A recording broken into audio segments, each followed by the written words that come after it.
So we have a leak in our valve right here, which is holding the refrigerant in, and we have to fix that so that we can evacuate and get all the refrigerant out of this unit right here. So to do that, we're first going to take sandpaper and we're just going to clean it off until we see that clean copper color.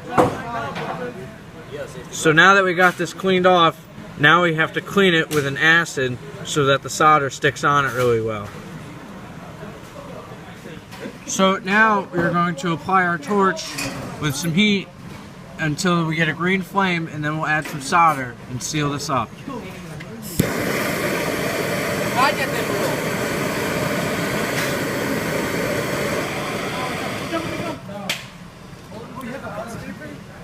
Just like that. So now we have 100 pounds of pressure in this system right here, and it is holding tight. That means our soldering connection is good.